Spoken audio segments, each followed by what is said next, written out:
Transcript taken from Tommy's X account. Just an important reminder of what happened to Tommy when he was last sent to HMP Woodhill. They actually fed him to terrorists who wanted to kill him. We are working our asses off in the background to ensure Tommy's safety and well-being. Please make sure you contact your MPs. Tell them about this situation and how this move into Woodhill endangers Tommy's life. Please play your part. I was safe because I didn't see anyone. I didn't see anyone. I wasn't allowed to work, I wasn't allowed to go to church, I wasn't allowed to do anything. Every single right that every other prisoner has was taken away, and they used the excuse that I would be killed, which, fair enough, I probably would have been. But I was safe. So years on, I plead guilty to this charge, and I go back into the prison system, and I'm thinking, well, you know, my profile has risen. More people want to kill me than ever. I'll probably be locked away on my own again. And I wasn't. And I was sent to the maximum security prison called Woodhill Prison, which houses some of the country's worst terrorists. And this prison, I was sent, my prison sentence, what I pleaded guilty for was that a form was filled out wrong on my brother-in-law's mortgage form. No one lost no money, no one got hurt. For that sort of offence, you go to a Category D prison in Britain, where you go home at weekends and your family can come in and see you.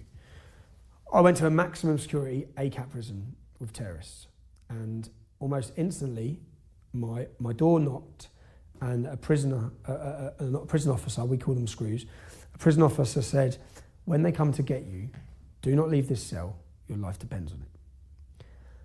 And straight away, I was just, oh no, what now? And he's gone and he's come back. And when he's come back with 2 other prison staff. And he said, come on, Lennon, you're going on B wing. And I said, I ain't going anywhere. And he stepped in. He said, if you don't go, I'm going to arrest you. He was giving me a wow. I said, arrest me then. So he arrested me. And then because he arrested me, he took me to a punishment block. In that punishment block, I have to see the governor before I'm allowed anywhere else. So he arrested me. So then he's made me safe. He's come to see me later and said, do you know where they were taking you?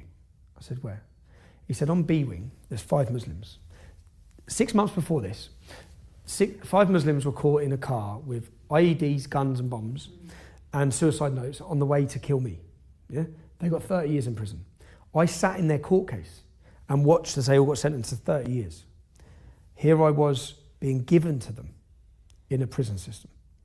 And he said, the woman, I looked at the governor's woman, the woman who made the decisions. I said, how can this be made? How can Exactly. There's duty of care for your safety in the prison system. They have a duty of care. How can this happen?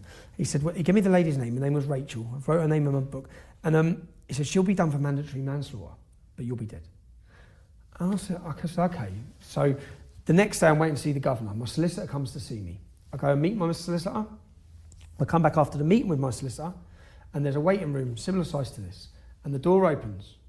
And as I go to walk in the room, I see beards. Because our prison system, so Americans understand, because it's going to happen to your prisons as well, if it's not already happening. Yours are racially divided, it's going to become religious. Yeah? Every prison, our prisons, like this prison, is basically an ISIS training camp. All the English men, all the black men, everyone is converting to Islam. The beard is your sign of superiority and your sign of protection, you're part of that gang.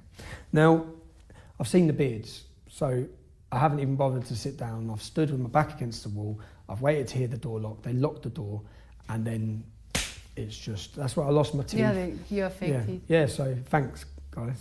Got some nice teeth out of it. But yeah, I was beaten badly, and to be honest, the Muslims in that room didn't know I was coming out in that room. I could tell by their faces. As soon as I walked in, I looked at their faces, and they've all looked at each other like, they've just given us. And I was beaten, and then I asked the prison officer,